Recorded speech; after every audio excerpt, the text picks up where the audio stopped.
Hey everyone, this is Carlos Morales, and this is the Truth Over Comfort podcast found at truthovercomfort.net. Make sure to click the donate button if you'd like and join the Facebook group, along with the Facebook group of our friend Brett Veinotte, who's in the studio today. We also have a traveling circus performer named Dana. We'll explain a bit more of that later. So today I wanted to do a discussion on the topic of dropping out of the prisons known as public schools and embracing autodidactic learning and understanding.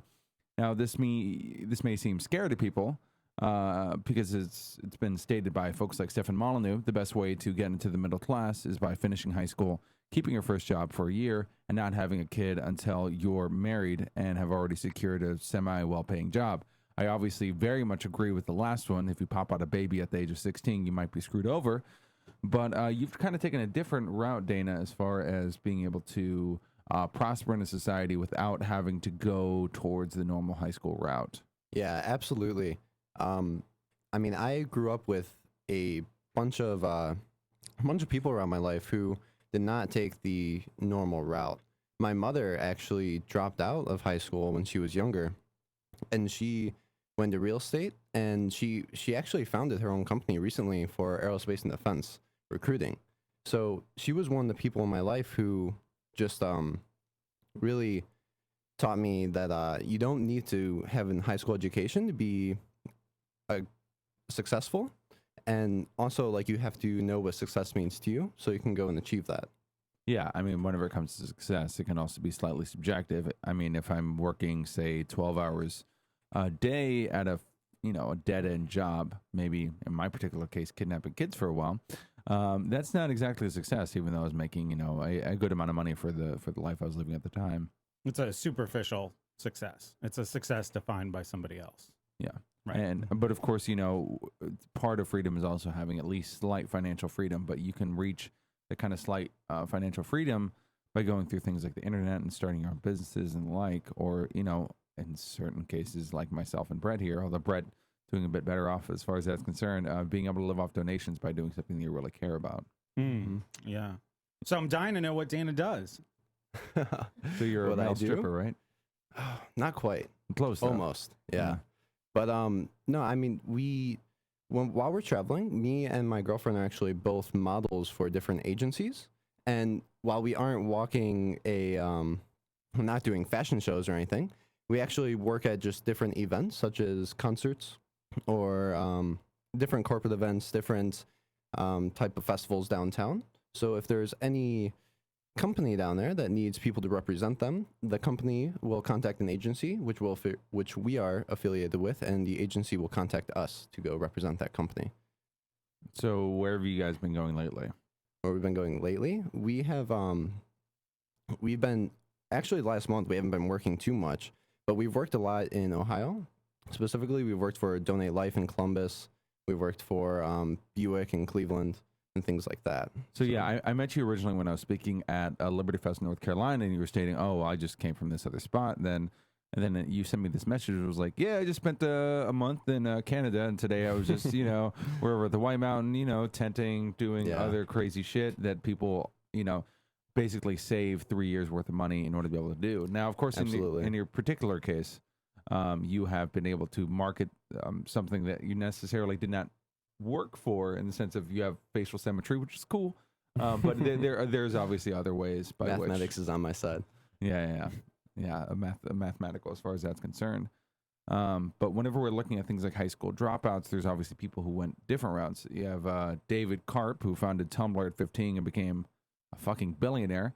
Richard Branson, who, is just an overall badass, who is the CEO of Virgin, is doing more for business than simply taking government handouts. You also have, by the way, he's worth $4.6 billion. You have Mike Haddock, a product manager for Facebook and founder of Blip.tv. Kirk Corkian, who owns Vegas pretty much. And in the internet age, there's no supposed secret knowledge to be found in remedial high schools or shit colleges. I mean, there never was really secret knowledge in the past, but still now that's coming to light. And then you have folks like Peter Thiel, who is paying entrepreneurs to get out of college, and is the backer of what may be, outside of Bitcoin, the greatest leap forward in getting us out of the state, which is seasteading. Mm-hmm. Absolutely. Yeah, Oh. the internet has absolutely been a huge help for not only me, but I'm sure tons of kids around the world, or around the world and in the U.S. particularly, just because with the internet you can access the archive of like all of human knowledge, and with that there is no such thing as like occulting. There is no bias there. It's you in front of the computer reading and making sense of it yourself. So Yeah, so there's two reasons why college used to mean a lot more, and high school was obviously, finishing high school was obviously the ticket to getting there. The first one is like you said, there was no real hidden knowledge, but college definitely kept certain sets of knowledge more protected from, the ordinary folks. sure, more in the shadows. Right. And of course, the other reason is that everybody is told to go to college now. So if everybody has a college degree, That What does it means- really mean? It means What does it really mean? absolutely nothing. I mean, my degree is fucking worthless. and yours is in jazz. Yeah. No, Um, sociology. Oh, wait, that was somebody you worked with had a degree Yeah. in jazz. I was like, Yeah, I that had- wouldn't make any sense. No, I'm not a jazz saxophonist. Oh, I wish that would make so much money. But no, when it comes to that particular case, when it comes to companies like Google, for instance, who's Mhm. right now the biggest corporation, one of the most successful corporations in history, you have them actually picking up people who don't even have high school diplomas because they're thinking, well, if he's 16 years old, he hasn't wasted a bunch of his time doing a menial task for his computer science teacher that doesn't lead to any single thing productive. Instead, he's kind of pushing his way forward to be able to understand more. Yeah, Yeah. and without a degree, you definitely have to represent yourself more. So if you go to a company, you don't have a degree, and they're actually considering hiring you, you really have to present your case more, and you have to demonstrate your knowledge in a much more profound way. And if you can do that, that will leave an impression on the employer, and which will lead to your possible employment. Brett, let me ask you something real quick. Whenever Mhm. you've been doing your basically your more normal jobs, have they ever asked for the actual transcripts to your college? No one has ever asked for anything. Yeah, that's the Wait, no. I apologize.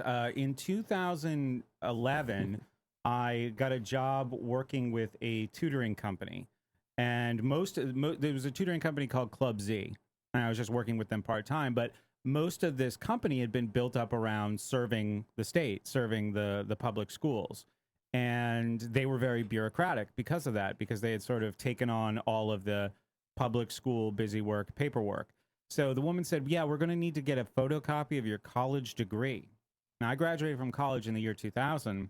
I was like, yeah, I don't think I can help you there. I don't know where. I have no idea where that would be. I haven't seen it in 9 or 10 years.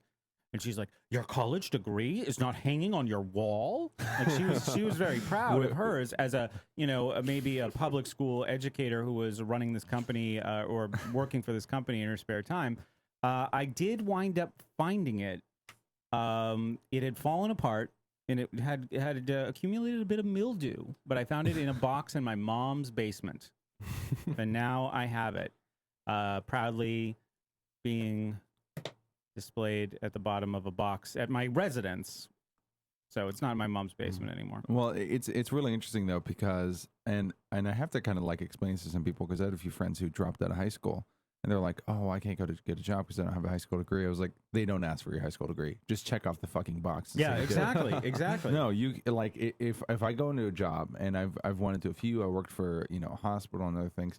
The only job that ever asked me for my college transcript was child protective services, and that was it. And honestly, that shit would have been easy as hell to fake. Yeah. I mean, that's the thing is like you're gonna go spend $300,000 in certain cases, right? And all this time and effort and everything else to show something that you don't even necessarily need, Right. right? And And you might not be learning as in-depthly as you're led to believe as well, whatever Oh. you're studying. Fuck no, you're not. Jesus Christ. I mean, I learned everything I could possibly about feminist theory and cultural relativism at the same time, and they never thought of that as being contradictory. But yeah, I mean, I could have, just stuck my head in a toilet bowl and played heavy metal instead, and I would have gotten more of an education than I did. And I don't know, there was one class that was actually the history of education in America. And the guy told us about how awesome of a drummer he was. And he would like complain about his garden. Like there was no, like he mentioned like Horace Mann like once. He's like, he was this cool guy. He wanted to set up education in America. Never mentioned the Prussians. Never mentioned basically the state we're in right Right. now. The progressives. No, oh my The God, historical progressives? No, not at all. He's like, and then Dewey came along, made it more cool, and it's cool. I like education. It's like, you do, because you're a tenured university professor. And you're choosing to be ignorant. Yeah. The guy was such an asshole. And he was like one of the few sociology teachers. So I had like 3 different classes with him. And he stated in 2 different classes that we only use 10% of our brain. And I'd send him like messages, like long, lengthy things. Dude, I if want we to only learn. if we only use 10% of our brain, the other 90% would fall off. We're not like, if we figure out the other 3%, it's not like we're suddenly going to have powers. Mhm. And he was just like, well, in this one article from World Truth TV, I was like, yeah, that sounds like a valuable source. Right. I mean, it was the worst. 2 things came to mind. All right. The first one is this fantasy of me being a college professor, but also a really good drummer. And I sit in the classroom at the drums. And every time I say something that's really great, I say correct. And I lay down a little beat. 2, there was, I used to work as a recruiter. And I would get paid by filling these jobs. It was a technical recruiter. So it was mostly engineering jobs, power plant jobs. And everybody had to have a college degree. But most of the best engineers came up at a time where college degrees weren't necessary to get started or to push a career forward. So I would find some guy who had been working since 1970. His credentials, his resume was 4 or 5 pages. His credentials were amazing. And we couldn't even look at him because the company wouldn't take him if he didn't have a college degree. So there's all these great people who are looking mostly for contract work, but are actually having trouble finding it now, overqualified, if anything, because of new hiring standards. And there was a Supreme Court case in the early 70s. It was an employment discrimination case called Griggs versus Duke Power that I think I have it right. I pulled it up. Griggs versus Duke Power. And they were using other sort of metrics for determining whether or not people were employable. People had the skills that they needed. And apparently Duke Power got in trouble for supposedly discriminating. So more employers shifted to using the college degree as a more objective standard. Well, they actually made it illegal to do specific intelligence tests before getting a job because they said it was discriminatory practices. Like, yeah, you're discriminating against fucking stupid people. Good job. And they were actually trying to make the argument that it was racist, right? Because holding people from multiple races to the same standards That is in racist. itself is a racist statement. No Absolutely. shit. It's like, oh well, we need to give. And there's some. I'm trying to remember whether or not it was actually found to be true, but in specific high schools, they were trying to make like certain parameters for different races. As far as like, okay, well, if you're of the black race, then you have to take an easier test. At the same time, throwing around the message that race doesn't exist and race has nothing to do with IQ, and I'm like, you fucking nihilists. You cannot figure out this whole like rational consistency thing whatsoever. Here's the finding or the judgment if you're interested. The Supreme Court ruled under Title VII of the Civil Rights Act, if such tests disparately impact ethnic minority groups, businesses must demonstrate that such tests are reasonably related to the job for which the test is required, because Title VII is passed pursuant to Congress's power under the Commerce Clause of the Constitution. The disparate impact test, later articulated by the Supreme Court in Washington v. Davies. That's the end. Yeah. So essentially, and Stefan Molyneux was bringing this up in this recent comments in regards to defending Adam Carolla from the Young Turks. But essentially, it was this woman was suggesting that because so-called libertarians, as the word she was using, and conservatives are essentially against education because we don't want it to be insanely funded by everyone. And it's just like, well, there's all these other parameters, and why should people have to wait till they're 22 to be able to get a actual job? Like that's the insanity of it, is by sticking all these parameters here and going after, basically having your hand held. Right. Even through college. I mean, I met freshmen who were, had no idea what the fuck they were doing. They're like, dude, I could sleep in now. Oh man, professor didn't show up today, so that means I can skip class. This is awesome. I'm like, you're paying for it. You just paid an asshole like $300 for him not to show up. Right. I mean, if you were to do all the math in that class, this guy is probably paid maybe $8,000, or at least $8,000 went to the college for him not to show up. Doesn't feel like you're paying for it when you're there. Yeah. Yeah, I had no problem sleeping through. Like, I remember having classes at 9:30 and coming from high school and being like, I don't have a class until 9:30 in the morning. And then 2 weeks later of the college environment, I was like, I cannot believe I have to get up at 9:30. But I had no problem sleeping through a 9:30 class because it didn't feel, it was, they weren't, taking money at the door to the classroom. Right. And I still have college debt, and I'm in my mid-30s now.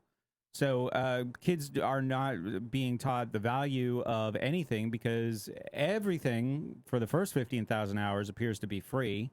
And then everything after that is paid for by people's failure to understand how credit works. Right. Well, yeah, and that's a very valid point. And it's funny is whenever you go to college, there's multiple classes that you have to take in order to be able to get a degree, right? So you're a well-rounded student, supposedly. None of them are finance. None of them are personal finance, economics, or anything else. I mean, if you take the economics class, I think there's a basic political economics class that had to be taught in our school, which was Keynesian economics plus how to use violence against other countries. Because that's what macroeconomics really amounts to, is take the micro and then disturb it completely and then just bludgeon other countries to death. Oh, by the way, don't worry, we're going to have NAFTA and all these other great things in order to be able to fix the given situation. But personal finance was never taught. I mean, I had to teach myself how to write a check. I mean, what I'm saying is everything essentially in those particular cases, I had to teach myself understanding of things like philosophy, ethics, rational understanding of those. Definitely. Economics I got from going to, Mises Institute. And in all fairness, of course, I don't have a thorough understanding of those, right? But that's because I don't necessarily need a very, very thorough understanding of economics in the particular case of what I'm doing right now. When I'm giving these speeches regarding child protective services, and I'm essentially wrapping apart an entire story, going from the history to incentives to the philosophy to psychology and everything else, and then finishing up with this is how you deal with the state. I learned jack shit from college how to do that, including the public speaking ability to be able to get through it. And going through that progress, you learn all about those different sects anyway. Yeah. I was like, ooh, eugenics. I didn't know this is really going on in America. Oh my God. You just totally how did they not mention 100,000 people being sterilized in America while they were telling us about the Nazis? Yeah. Absolutely. And they always pass by the Japanese internment camps where it's just like, well, we had to stick some people in some camps and it wasn't a big deal. We just had to do it, and it's fine. Don't worry, FEMA camps, those aren't real. Right. Americans aren't thrown into camps ever. It's not a big deal, guys. Just something that happened. My bad. Going back to the idea where you have to be 22, 23 years old to get a real professional job, it's really interesting because a lot of people don't seem to think that young children have the capability of holding a professional job and have the mental capabilities of being what is perceived as professional. It's also interesting to keep in mind that in the early 1900s, when apprenticeship, and even before that, when apprenticeship was a big deal, a kid could be an apprentice to a locksmith, and by the time he's 14, 15 years old, he could run his own store. Yeah. Right. Yeah. So, but they call that child labor, right? And that's how everything that passes, right? So in the particular case where we were discussing earlier regarding the tests, one of those things is, oh, well, it was for civil rights, right? Or in the particular case of, okay, a person working at the age of 13, well, that's child labor, but it's not child labor to stick him through a fucking prison camp called public school where he has to randomly stick things through, testing and everything else. I believe that's called child labor, but it's fruitless child labor that is just leading to, absolutely nowhere. Yeah. And the involuntary aspect is huge. That's something I kind of started waking up to later in my high school career. I don't remember ever being told what school's function really was, except for the fact that it's supposed to educate you and make you into this. I mean, they weren't even using deep terms as far as self-reliance and critical thinker or anything like that. It was just something that you had to do to become a functioning member of society. And then in school, you don't even get to question what logic is. You don't question what philosophy is. You never question the environment in which you're in. And God forbid if you ever question the teacher, because then you're disrespectful. And then you go to the office or you get your flip card flipped into red and you're labeled as this mischief type of kid. What are these cards? flip cards? Yeah, You never heard of this? No. I would love to learn more about this. Okay, well, in elementary school, the elementary school I went to, anyways, this was about kindergarten through 4th to 5th grade. You would sit in class, and if you did something that was labeled as bad, or you spoke out, or you were being naughty, there's 3 cards. So there's a green, a yellow, and a red. Like soccer. Right. Yeah. Yeah. So you would sit, like, you would be on a green card all day. If you did something bad, you would get to a yellow card, and there would be like a minor consequence for that. That was actually more of a warning. And if you got to a red card, that's when you would be sent to the principal's office. That's when you would get a detention. That's when you'd get scolded and those types of things. I wonder if I think it'd be great if like the APA got involved, where they're like, well, if they got 3 red cards, that means they have oppositional defiant disorder. So they, like, it just comes with a drug. Like, you pull out your little red card and you just put a little pill on it, like Adderall. Yeah, Here you go, guys. Yeah. Oh, you can see them doing that too. Oh, I could. They're fucking insane. Yeah, and then that just reinforces the idea of like the negative feedback loop. Because if you're like a too talkative type of kid, if you have too much energy, you're bound to get a red flip card.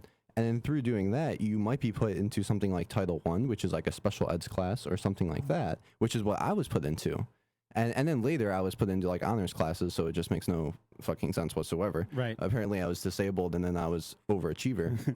Yeah. So, Right. yeah, it really has an effect on the child's mind as far as, okay, I'm getting this red flip card. I'm getting this multiple times a week. My parents are being called. There's all this negative attention around me.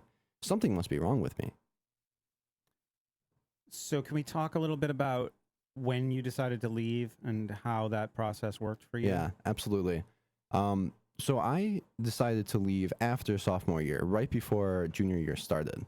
A couple of things led up to this, but the main things were the just overall attitudes of my peers and my teachers, namely the apatheticness towards learning. I started to realize that I just was not interested in school, and even when I tried to be, the other kids around me were far less interested than I was, and it just led to a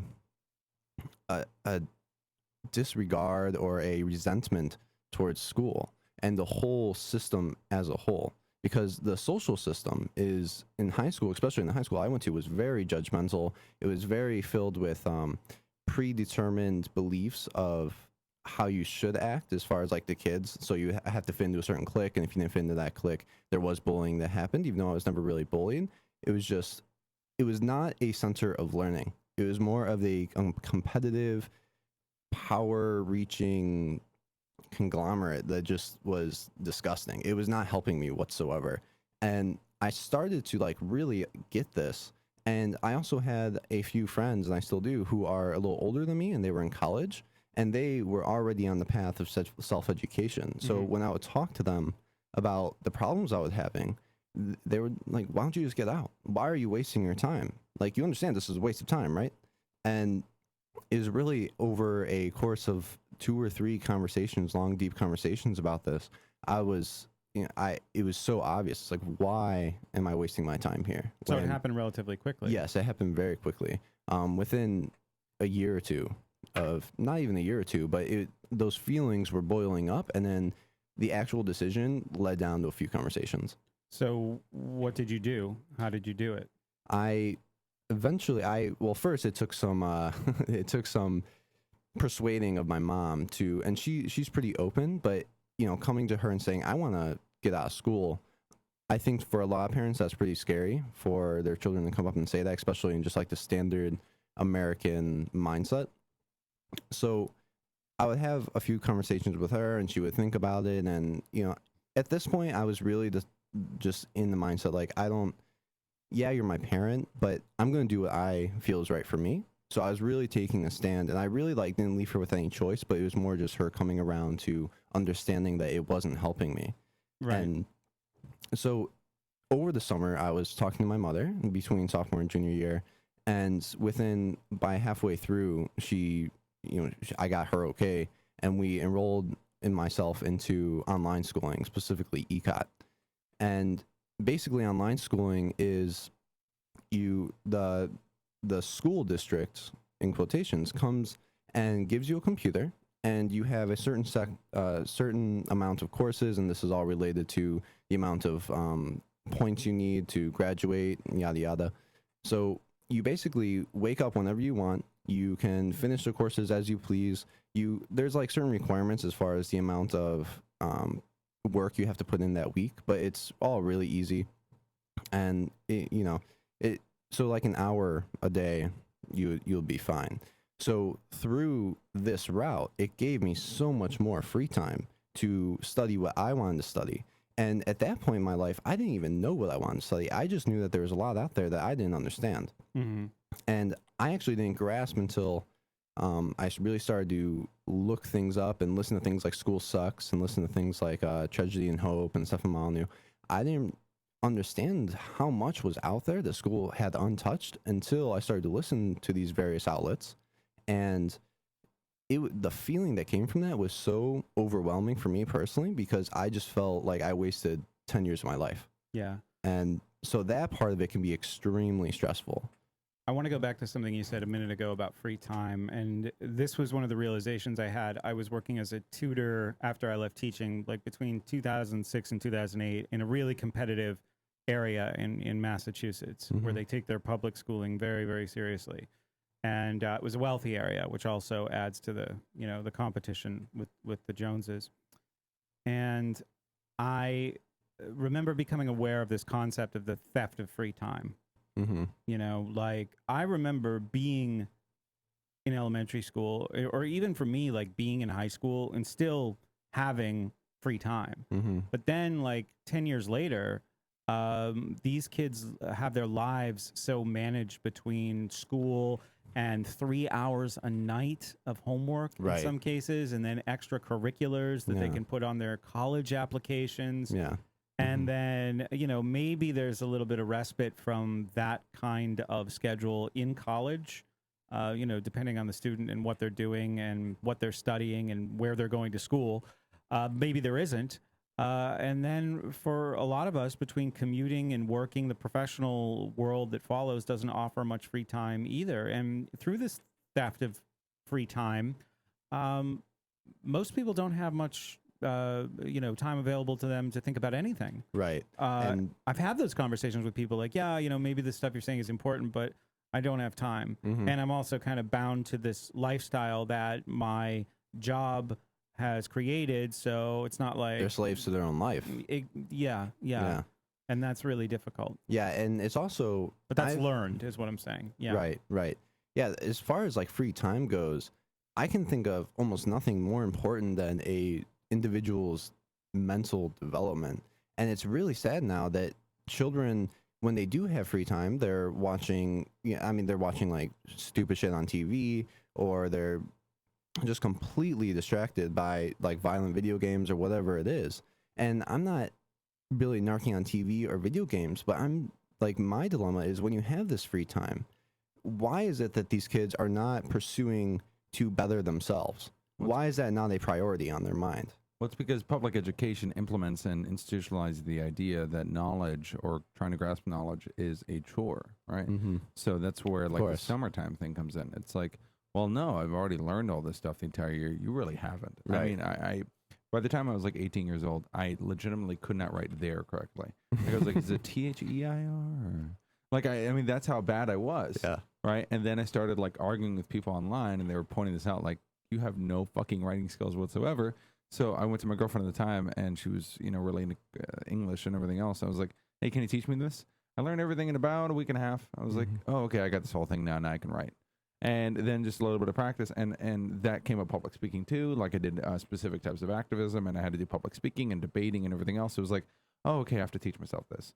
So it was just one of those things where I decided to teach myself because pressure presents that kind of a thing. But not only like pressure, it's also, I gain great enjoyment by being able to put my ideas on a piece of paper. But the truth of the matter is, that if I can't pull that off in a meaningful way, then you're going to be ostracized because of it.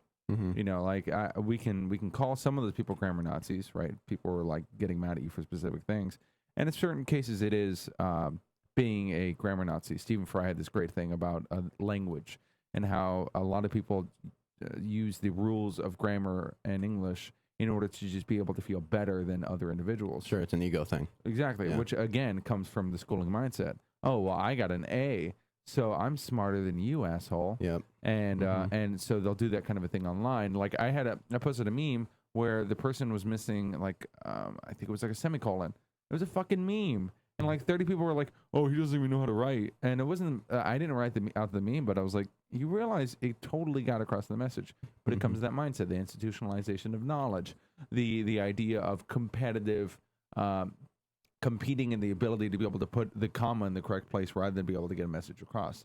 And it's all kind of intertangled in this idea that education is something either to be used as a weapon against other individuals rather than a way to be able to enjoy the beauty of life and to be able to conceptualize it, be able to logically look at it. And also, but for other people, instead of that, it's, oh, well, I mean, I could do that or I could play some Halo. Right. So, and nothing wrong with Halo. I mean, on prom date, I was, during the prom, I was playing Halo rather than going to prom, but that's because I was 300 pounds too.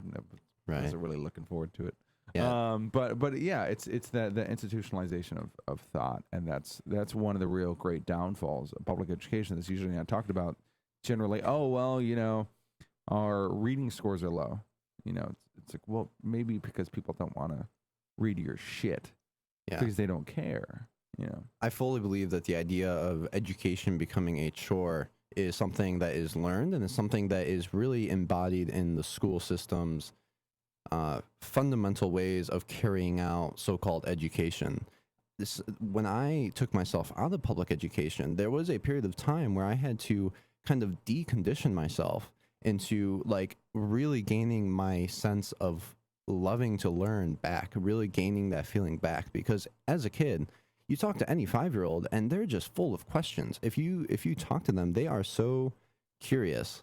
And that's something that is just completely decimated between the ages of like 9 and 12, 9 and 13. and it's not even necessarily consciously done by the teachers, because the truth of the matter is that whenever we're living in smaller tribe society, things like that, you could end up having, you know, at least 2 adults per 1 kid, mainly because there's a lot of infanticide and kids died at a young age. But then we enter into the school system, which is 1 teacher for like 24 kids, and they're like, the main thing that you're trying to shut off is the why question. It's why are you listening to me on these particular subjects? So, and then we have what is considered 21st century child abuse, which is the drugging of children in America, where we have 1 out of 6 kids or something like that on some kind of pharmaceutical drug. Yeah, crazy. And then women over 30, 1 out of 3 is on some kind of antidepressant. Well, that reminds me of what you were saying before about how this pain associated with learning is learned in schools, right? So we learn to incorrectly associate school with learning. We then learn to correctly associate school with pain, but then And then the flip cards play into that. unfortunately, pain with learning. And I think it's like, well, what are the values that are taught in school? What do they want? They want hard work, right? So hard work, when you're doing hard work, when you're working hard, you're really great in school. What are some other things that we would associate with education? Curiosity. Well, if it means questioning the rules, questioning the teacher, questioning the routines, curiosity will be discouraged. How about creativity? Creativity is fine if you're in ceramics class or you're a kindergartner finger painting. Oh, you're so creative. Pat on the head. But if your creativity involves maybe some of the same kinds of challenges, it will not be encouraged. Individuality. You know, another very important aspect of a learning experience. Is that going to be encouraged in school? Certainly, even if it's not explicitly discouraged, if you look at the whole milieu of school, it's not being encouraged, from the social scene to the way the academics are organized, to the way people are organized, to the way personnel is organized. So we're really only left with rewards for hard work. You're a hard worker. School is about making hard workers. That's what it's been about since the 1860s, you know, and now factory workers are just service workers. Yep. Or utilitarian. Corporate employees, you know, but school has never done a good job with knowledge work, right? Which is why knowledge is associated, one of the reasons why anyway, knowledge is associated with pain in school. The collective aspect in school is very strong. I mean, it goes back to what you were saying. The kid who gets an A is put on this gold pedestal, while the kid and everybody is supposed to aspire to be like that person. And then that person gets special treatment from the teachers. They're nicer to the teachers. They get more leniences and things like that. As far as the kid who doesn't pay attention, who's not necessarily actively engaging in the class, if as far as that can even go in school, those kids are just looked down upon. They're labeled dumb. I actually did a little interview with one of my English teachers from high school, and she was a teacher for over 40 years. And she let me in on, because I was asking her questions like, what were you learning in college, and what was your teaching career like, and how did it change throughout the years, and things like that. And she let me in on that teachers, like, they had different acronyms for kids who did not learn as well, like teach the idiot, TII or TTI, and things like that. So it's really, if you are not putting in that hard work, you are going to be looked down upon no matter what. And that is just like the most negative ecosystem for a mind to flourish in. Absolutely. And when it came to the public school teachers, though, the quickest way I kind of learned about the kind of people who become teachers was when I was at a party. There was 3 public school teachers snorting cocaine, and I was just like, "Oh, you guys taught me. That's cool." Also discouraging for me was training teachers to take certification exams in Massachusetts. That was horrifying. Yeah. And there's these very basic, I don't think they're called practice tests. And in Massachusetts, they're basic competency tests. They're called the MTELs. And somehow I, without any certification of my own, wound up training teachers to take these exams. And I knew all the material. It was all basic math. Seems like a test of literacy. And did you bring writing utensils to the test? Kinds of things. But you've seen what people do in order to be able to get a master's in teaching. I was just talking to a public school teacher recently who had a master's in teaching. She was like, yeah, we figured out how to, make coloring boards and things like that. Like, it was really nothing. How to do finger paints. But see, here's the problem is that even if the knowledge work is not hard, it's the pace of the work is very frustrating. The time, the money, the bureaucratic hoops that you have to jump through. Like, are you really doing anything hard to become a teacher? Not from my experience, but I gave up on it. I was like halfway through a master's program in educational leadership, and the school I worked at said, "Do you want the lead teaching job?" Well, I asked for it, but they offered me the lead teaching job at this whole campus, and I said, "Well, okay, that's what I'm going for. I'll be the lead teacher." They're ready to give me the job now. I really couldn't do both, so I dropped out and took that job in like 2002.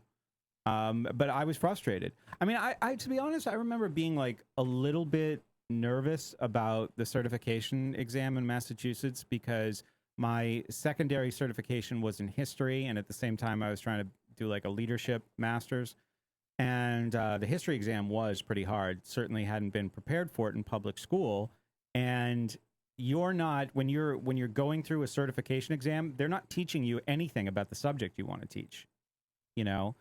That's like, you should have learned all this in public school, which nobody does. Right? So then there's this whole other process of learning the subject that you want to teach and learning it in a way that you're going to have to unlearn it later, because it's all the same crap that you would, you're going to be the delivery system for the public schools. So it's not like you're really learning history. You're learning, names and dates and disconnection and acausality and patriotism and nationalism and all of that.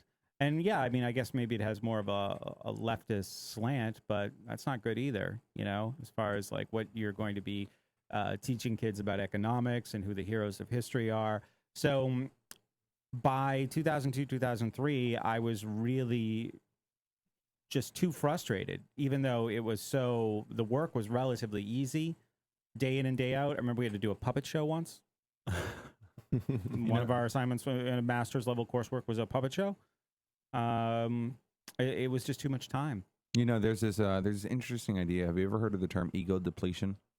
So ego depletion is essentially we only have so much supposed willpower, and then after a while we start to break, right? So there was this interesting study where what they did was they had one group of people memorize 3 numbers. They had another group of people memorize 9 numbers. And what they had to do was they had to walk to another room, right, and then repeat those numbers. So the group who had to remember 9 numbers, it's a lot more difficult, so you have to think about it. And what they didn't know as part of the study was whenever they were walking halfway through the hallway, a person comes up to them, right, and states, hey, we have too much food right now. We're literally trying to give it out. Would you like some of the cake or would you like some of the fruit, right? Mm-hmm. And the people who had to remember only 3 numbers were like really, really high percentage grab the fruit because they're like, oh, I'm on my diet. I'm this thing. I should be healthy. I should do this. And you're going through all these different things in your head and you're remembering 3 numbers, right? So very easy. Grab the fruit. A huge percentage of the people who had to remember 9 numbers grab the cake because in their mind, like 5, 6, 7, 4, 4, 4. Oh, fuck yeah, cake. Awesome. Yeah. Because what you're doing is you're not thinking about all the other things in regard to them. So when it comes to ego depletion, I always put that, and I don't know why more people aren't talking about this. I'll do another episode on it. But It's ego a really depletion, interesting term. ego depletion when it comes to politicians, teachers, CPS workers. So the main thing is, oh, well, they just have to have the right willpower in order to be able to fight against these people on a constant basis. You know, politicians are incentivized all fucking day to be evil bureaucrats. You know, from lobbyists that they have to go to lobbyists for a certain amount of time, right? Because you're pushed forward through the Democratic Party, the Republican Party for how much money you're able to get. Nancy Pelosi talked about one time that she had 1,000 lunches in 1 year.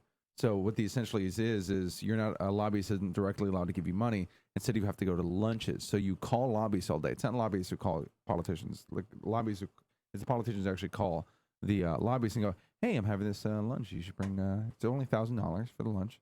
And so everything is incentivized to be a bad person, right?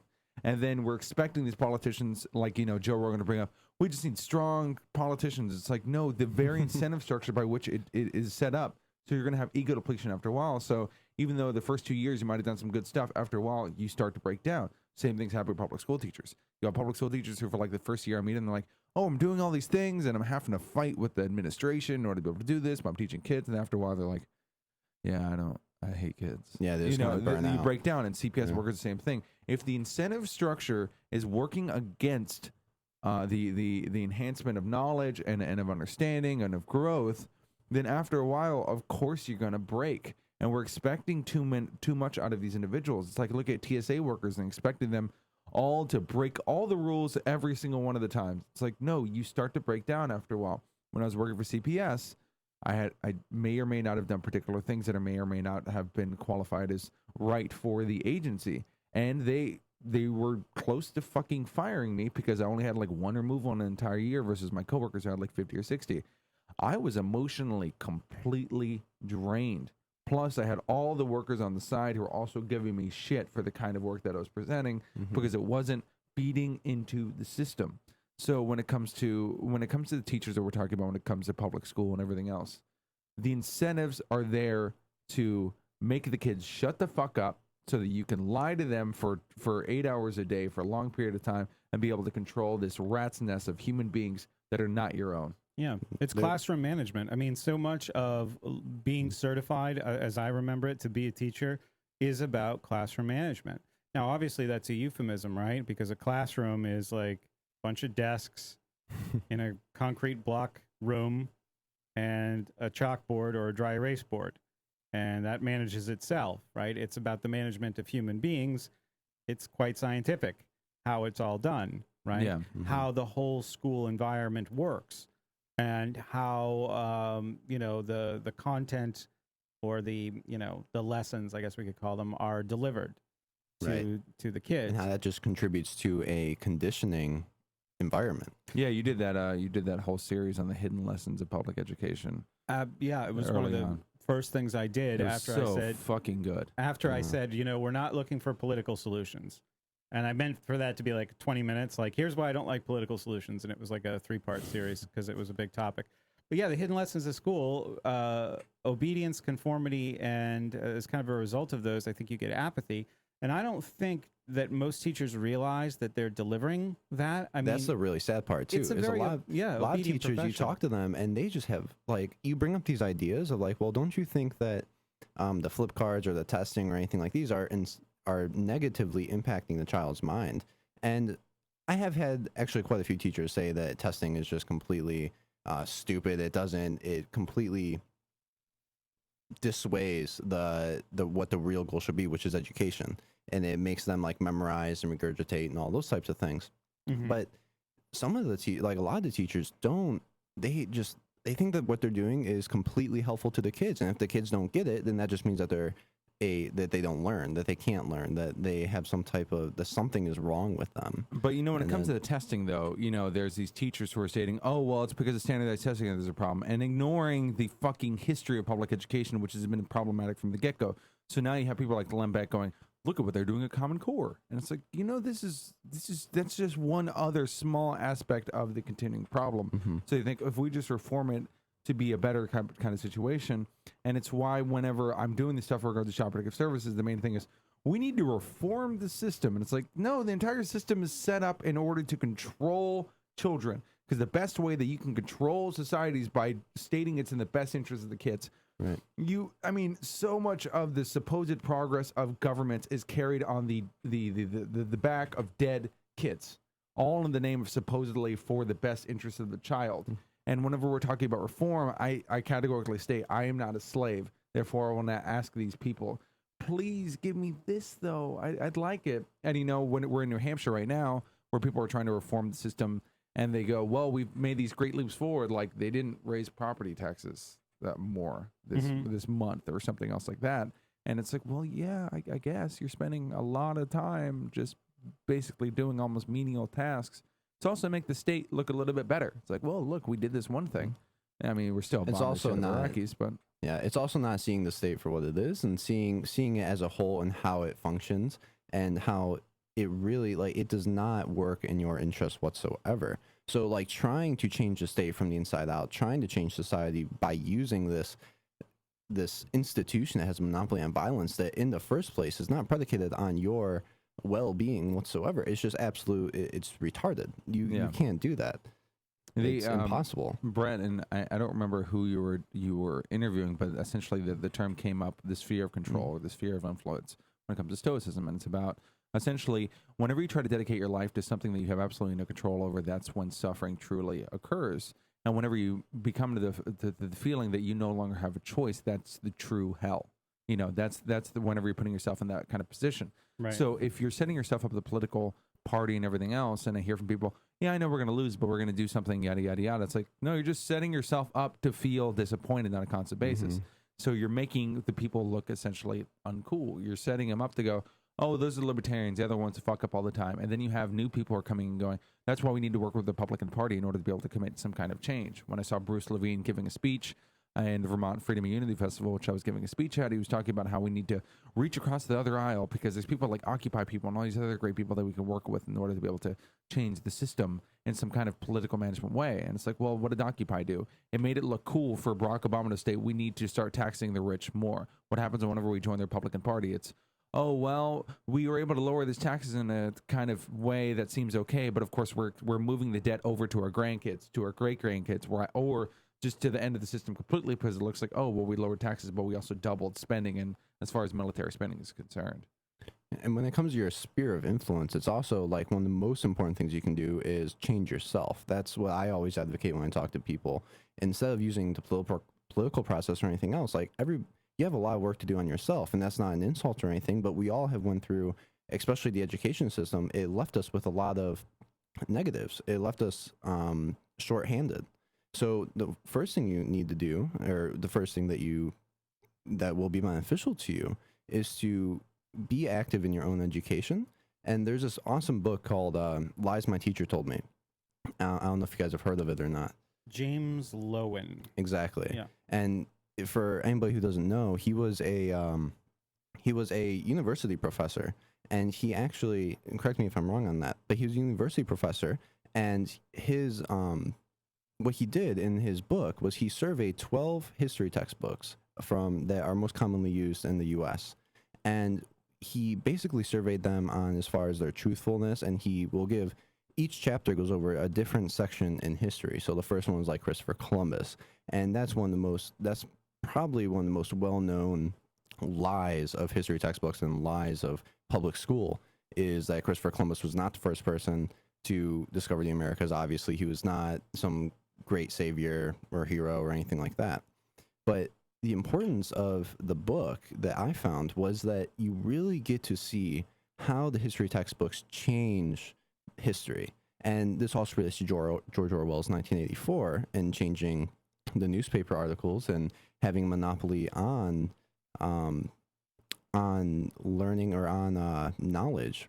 So once you identify that like you have been lied to or that you have been misled, things like that, that's when you can really start to take control of your own life. That's when you can really kind of chop through the bushes of nonsense and try and find truth. And also like you have to up your ante on your logic and everything like that, which is hard work, but it's needed to self-educate. Do you know what I always find funny with the Christopher Columbus thing is that no one ever mentions that the Native Americans are the first people to come over here over the Bering Strait. It's just always like, oh, they're the first people to come over here. It's like, no, there were guys. They showed up and there was a bunch of there were already people native to the land. It wasn't that they just evolved from America. It was that they crossed the fucking Bering Strait. I mean, that's a little cold. There's a lot of hard work that comes to walking that far. I mean, that and the aliens, of course. The aliens were helpful, we think, at many points in history with, They helped them make temples, but people were just able to create satellites and iPhones and be able to go to the moon and everything else. We didn't need aliens for that. No, that's but because of brown people needed aliens because they couldn't figure out fucking pyramids. No, see, the reason we're able to make iPhones is because the aliens cross-genetically modified the humans. Now we're talking. Yeah. Now we're talking. But let's go back to the Lowen book. The chapter after Columbus, I think, is about hero worship, right? That was actually the first chapter, heroification. The heroification, right. And it talks about Woodrow Wilson, and it talks about Helen Keller, and that was probably like the most valuable lesson in that book for me.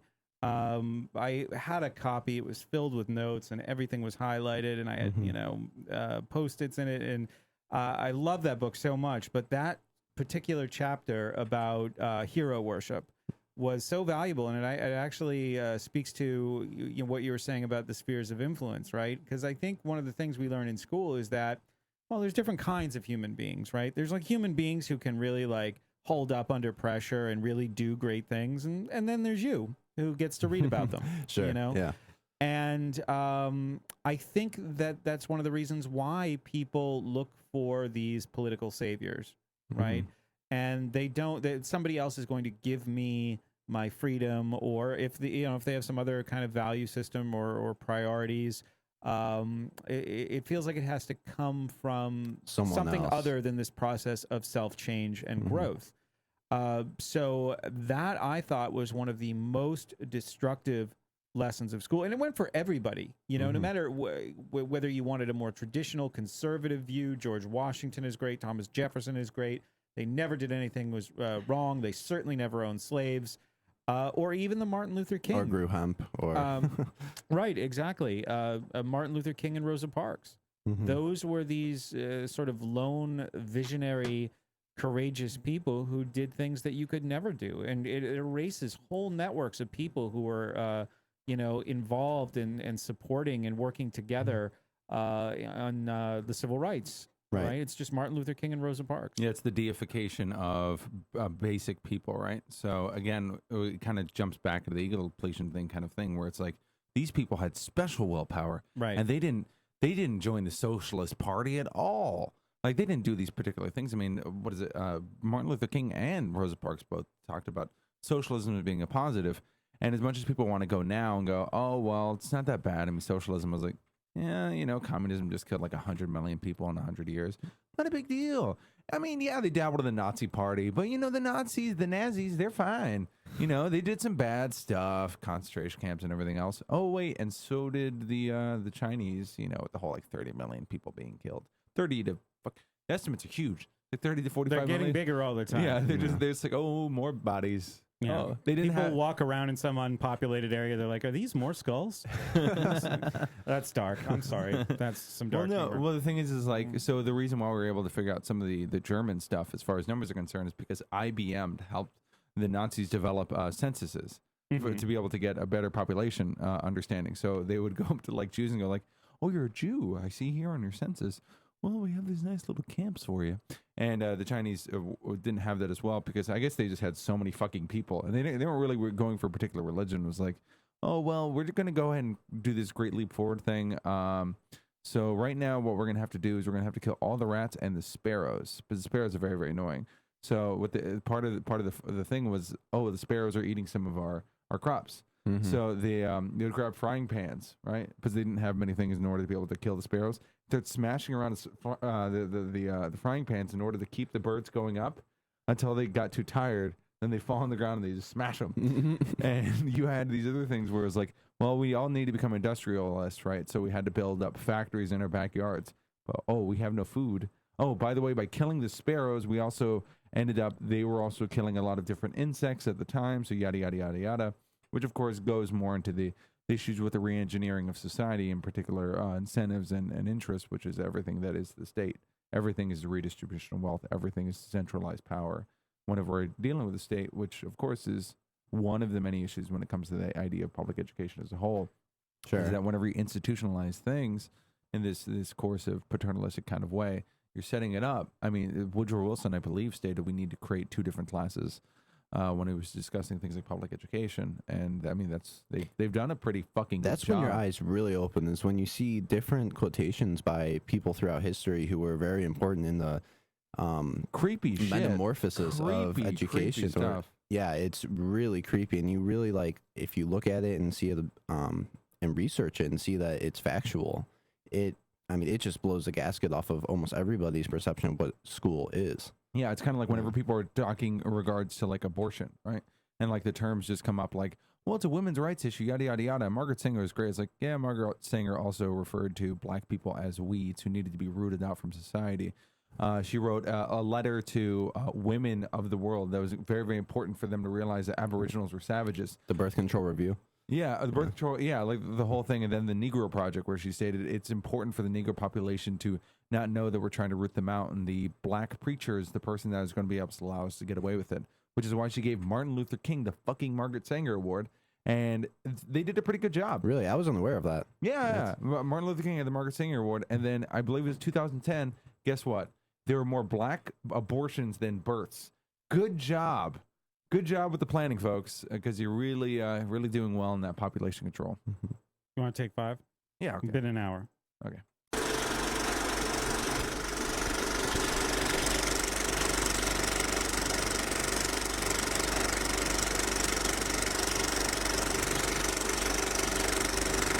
Good. So in trying to turn into a more positive approach where people can, try to figure out what to do with their own life, especially if they're, say, in high school. I know Brett has an audience of actual high schoolers. For me, it's more of an audience of, older people who are dealing with child protective services, but I know there's some kids from foster homes. And like, what are some things you'd recommend for people, not only to get out of high school, but kind of how to organize themselves in a way that could better benefit them? Sure. To get out of high school, that's pretty straightforward. It's either go with an online thing so you can still get your degree, or drop out, get your GED, or just drop out and not get any of it. That's really a choice up to you, and something that you'll have to consider for your own personal life. When it comes to becoming a better, first you have to understand, like, why are you getting yourself out of education? Why are you getting yourself out of the public school system? And once you start to question those things, you can kind of get a direction for where you want to start going.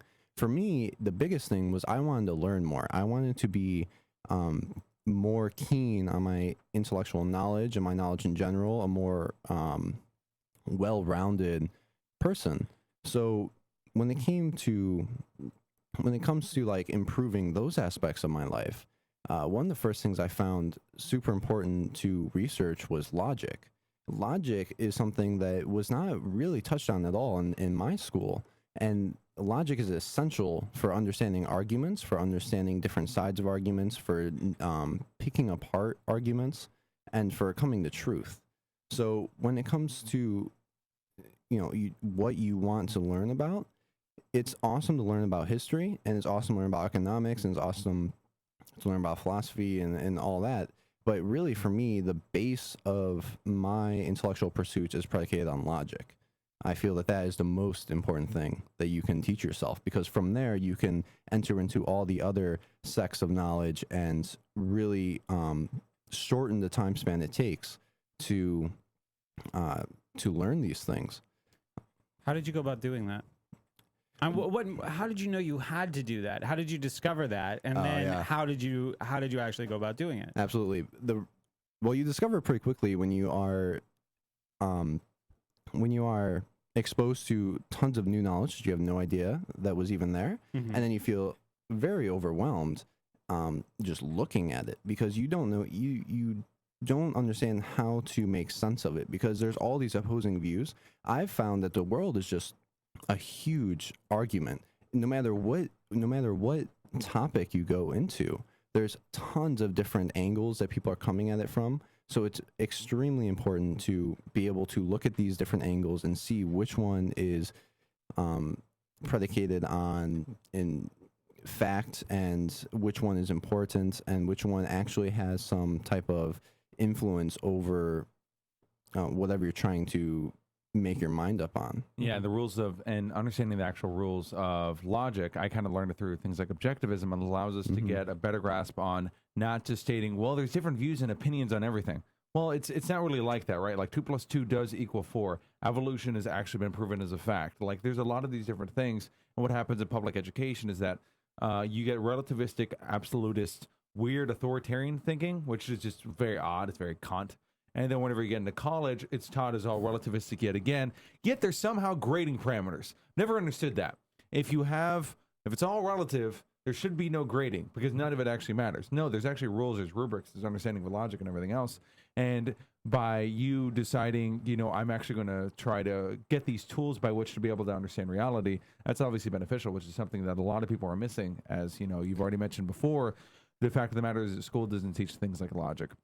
And there's a very, very good reason for that, right? It doesn't teach universal ethics. It doesn't teach things like libertarianism. It doesn't teach things like economics, because every single one of those different fields is antithetical to what public education is, which is anti-logical, absolutist, and authoritarian, while being incredibly relativistic. Absolutely. So I agree with everything you just said. When it comes to understanding all these different opposing arguments, there's definitely some tools I found extremely useful. Something that you've shared on the show, Brett, was the brain. Yeah. And the brain is, I hold it as like my most prized possession when it comes to learning, besides the internet. Yeah, it's phenomenal. My girlfriend can tell you, I'll sit online for hours, and just when I'm trying to learn about a different topic, it is so nice and so much easier to learn it if you can see it physically. So if you can create this mind map and be able to see all the key terms, be able to see all the relationships and how everything is connected, that makes it so much more easier than just keeping it in your abstract mind and reading about it. Can you give me an example or something you've used it for? Yeah, absolutely. Something I use if you're learning about philosophy, let's say, what has to do with philosophy? The mind. When you're thinking, you're always philosophizing about why things are happening the way they are, who's behind them, and things like that, and how to get to knowledge and things along those lines. So, for example, I'll have a thought that's the mind, and under the mind, there'll be philosophy, there'll be education, because education develops the mind. So, that makes sense to me. And then underneath the mind, you can have the actual brain, like the human brain physically. So then you can go into the brain and put like the pre-neofrontal cortex and the nervous system and synapses and neurolinguistic programming and all those types of things. So just as the brain itself is a way to connect everything else, is a way to see where the connections actually are, because you're not really making them, you're discovering them. And so through that discovery, it is making it more ingrained in your brain. That's what I found. I found that my memory is exponentially better when I'm talking about certain topics I just researched using the brain. Right. Yeah. Mm-hmm. Yeah. The visual aspect of it was very helpful in seeing massively complex topics, and there are some improvements that I wanted to see made to it, especially for a lot of the research we were doing. And I know like Richard Grove and Kevin Cole, those guys are like the masters, Jan Irvin of the brain, and the results that they've gotten from it are amazing. The ability they have, I mean, they're all very naturally smart, but their ability to just recall connections is pretty impressive. But I would like to be able to label lines, like identifying what a connection means. Mm-hmm. You know what I mean? And I don't know if there was a way to do that. There is actually a way. There's things called link types. Okay. So if you right click on the thought, you can click on link type, and then you can type in that link. So for example, if I'm studying, So just so I can throw this in real quick for people Sure. who are not aware of it, the brain, we have not yet stated, is a program. Oh, I think we have, haven't we? Well, I on your show mentioned you it was a did. mind mapping software, but we didn't really go too in depth Yeah, with it's it. just it's a free program that you can actually download, and it's a really amazing tool by which you can organize your thoughts and everything else. Mm-hmm. You start with one main connection, and then it looks kind of like neurosynapses moving from one category to another, and another Exactly. category from there. You can put different links. You can also organize it with things like Evernote, which I've discussed on the show, just so we have that kind of explained real quick before we just throwing into this topic. There's a way to integrate it with Evernote. Yeah, I don't know how, but I've read about What? ways to be able to be able to integrate it with Evernote. Holy shit! So anyway, jumping back. Yeah. Okay, so for the link types, for seeing why things are linked a certain way, for example, if I'm studying marijuana prohibition, and there's an important figure in the 1920s and 30s named Harry J. Asslinger, and he was the head of a predecessor to the DEA. I'm not recalling the name of the institution right now, but the point is that you can link Harry J. Asslinger's Wikipedia page or whatever page you want to link with his name. And then you can right click on the link itself, click on link type, and I can type predecessor of the DEA and things that he did. So then you can click on Harry J. Asslinger and see he was connected with certain people in the newspaper corporations or companies. And then you can put those link types and say that he was funded by this person or he influenced this person, they worked together, yada, yada. So the brain was one tool that helped you with this. Brain was one tool, and then it was also seeking out different. Obviously, like once you get yourself out of public schools, you still want to learn, and it's still awesome to be able to have a type of mentor or some. Personally, I'm a very big audio learner. I like listening to people talk about things, and because it makes more sense to me, and then I can recall what they said, and then go research that myself. I love reading as well, but I do like audio. So one of the things that I do is tons of colleges out there, tons of there's alternative educational websites such as libertyclassroom.com, which I'm subscribed to, which is amazing. There's all these different types of courses out there that you can download for free and listen to in your own time. And so that's something that I do. Like, for example, like my setup is basically I have a 160 gigabyte iPod. I have tons of podcasts, tons of lectures, audiobooks, everything on this iPod. And then I also have an ebook reader. So then I have tons of PDF files. And so it really and then you just set up your own curriculum. If you want to learn about, for me, the first one was logic. So I wanted to learn about logic. So I wrote down on notes what logic books I wanted to read. What logic courses I had in my arsenal that I can go through. And, this is all very free play as well. So if I'm like learning about logic one day and then I'm not feeling it the next day, I will learn about some, there's no wrongdoing in like jumping from topic to topic. Because I think one thing the school system ingrains is that like you have to learn about one thing at a time, and if you are reading like multiple books at a time, or if you're learning about multiple things at a time, it means you have some sort of like attention problem. Yeah, another thing about that too is that's kind of underemphasized in school is setting goals, right? Setting personal goals. Like in school, your goals are like every 2.5 months there's a report card, get A's, but you really don't. And I was thinking about this yesterday. I don't set a lot of like milestones and goals for myself. So it's hard to pursue a new area of knowledge without some kind of end in mind. And of course, it could always be an evolution from there, but just maybe a better word than goals or finish points would be milestones or checkpoints. Checkpoints, absolutely. Like this is Yeah, Tim Ferriss's 4-Hour Work Week does this pretty great thing, which is setting up 3 goals. One really short term that's pretty easy to get to. Second one that you need to use the first goal in order to be able to accomplish, and the third goal is something a bit bigger, right? So what you do though is instead of just saying the goal, you outline exactly how you're going to do it. And in his book, he states, "I want you to stop what you're doing right now. I want you to write them out right now." Like that's what's good about the book. He's really big on like actively using these tools by which to do it. So for me, at the time, I had just quit Child Protective Services, and I was like, my first goal is to buy the equipment and set it up in order to be able to do this, right? The second goal is, and basically be able to start doing this podcast. My second goal at the time was get Steph and Molyneux on my show, right? And then my third goal was have Steph ask me to be on his show. And the thing is all of those are supposed to be within a year. Now, to a lot of people, those seem like not those important of goals, but the thing is, it was a personal goal to me because Steph Molyneux was someone at the time, and I still do, really respect. And I thought, okay, well, these all branch together, and you can set them up in different ways. Like this is my podcasting goal. This is my other goal. And by doing that, you end up organizing yourself much better. And it's this kind of obsession with being able to do things that you can manage, you have a choice into, which is why Tim Ferriss is also obsessed with things like Stoicism, which I've gotten more into lately, about, trying to figure out those controls by which to be able to manage life so that your life isn't just continuously stressful. right. And so I really like those tools by which to do it. And that's what's great about technology right now is that it's allowing us to be able to accomplish these goals in a more meaningful way, things like organization. Right. And you're able to connect to bigger communities. One of the things I've been doing for a while is journaling.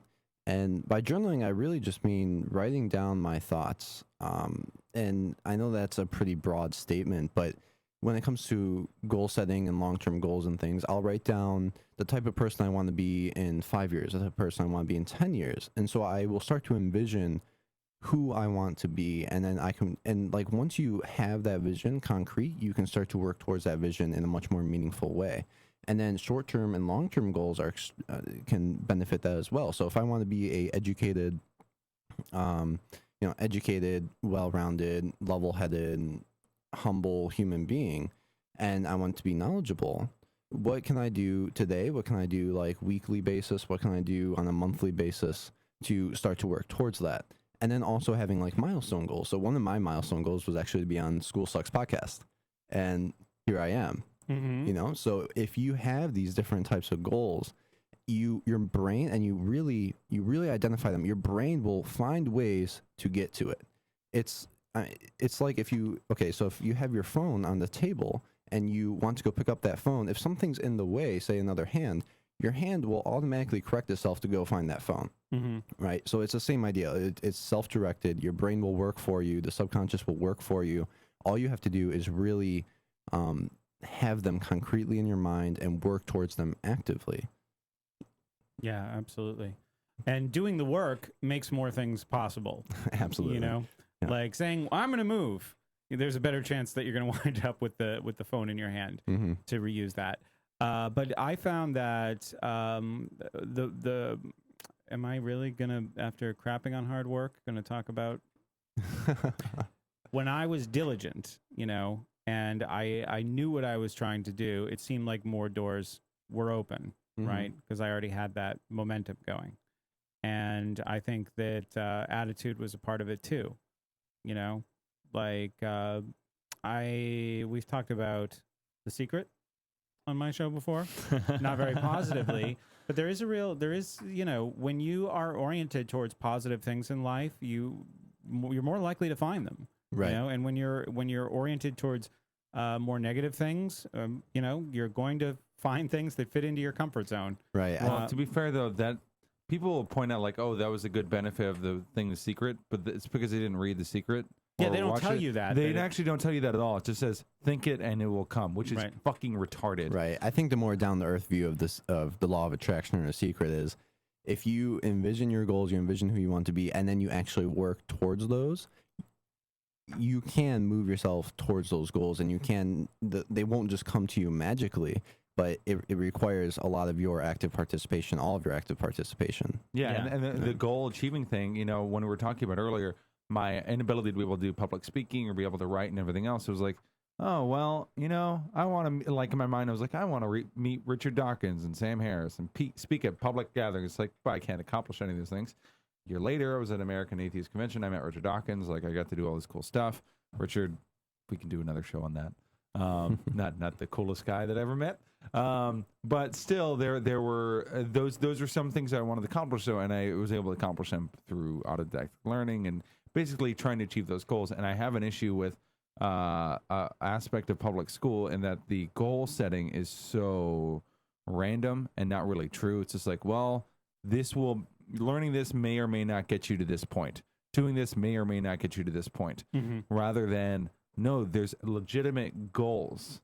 Like, I'm working on a book right now. Like, that is, to me, 6 years ago, God knows, I would have never thought, yeah, I'm going to write a book and half of it is on the history of something where almost no one else has been able to put that together, which is history child protective services. Like, that is something that has not been really well researched, and now I'm doing all this stuff by myself. By the way, I don't have a master's in history, so no, I haven't spent half my life doing menial tasks that are absolutely worthless and talking about, you know, some weird aspect of the Crusades that'll only sell to other academics and no one else. But we need to close up soon here. Sure. We got Absolutely. some time issues. But okay, so as per usual, we'll be doing more topics on this. Of course, go to truthovercomfort.net. I'm now having to get a normal job, folks, because the donations have kind of lingered a bit. So please donate to the show. It takes a lot of work to be able to do everything. Of course, schoolstartsproject.com for Brett's show. Yep. And you can donate to his show too. Just donate to mine first. God damn it. And Dana, is there anything you need to plug? No, I have a few projects going on right now, but none of them are fully formed. So I will be releasing my own website and a few other things I have going on in the background. But just one little takeaway. One of the hardest things and one of the most important things that you can do when taking yourself out of public schools is changing your mindset, something that you just touched on. If you have the goals and you have the positive attitude, you will no doubt better yourself, and you will no doubt create something worthwhile of your life. That's one of the most important things, because for me, I had to shed a lot of I had to shed the apathy towards learning. I had to shed the negative thoughts about myself and not being able to, because going through school, I felt like I wasn't learning anything. So I felt that there was a reason why I wasn't learning anything. So it's shedding all those bullshit beliefs and going for it yourself. And it's a process, and it's a journey, but eventually you will see improvements, and you'll just get addicted to learning. And and I think a good way to end is, I was bringing up earlier, the 3 best ways to get into the middle class is finishing high school, keeping your first job for a year, and not having a kid until you're married. I agree with number 3, but I think the other aspects are, try to get some kind of self-esteem, work on those kind of things, learn about critical thinking and living consciously, and learn the rules of logic, and then actually try to achieve goals in your own life that are more than just necessarily making money. But of course, we also don't want a bunch of really smart libertarians who are simply working at Starbucks for their entire life. So financial freedom can also be another aspect of freedom as a whole, and that is incredibly important. And on that note, folks, thank you very much for watching, listening, or however tools you're doing this. Subscribe to the show on iTunes, folks. We're also on Stitcher, of course. So do all the good things and have a nice day. Or, you know what? Don't fucking do any of them and do whatever you want and just keep on clicking on our views. Yeah, fuck you. Fuck you too. Go fuck your mother. All right, folks. All right, I love you all very much, and I'll see y'all later. That was my Thaddeus Russell ending. Or do over the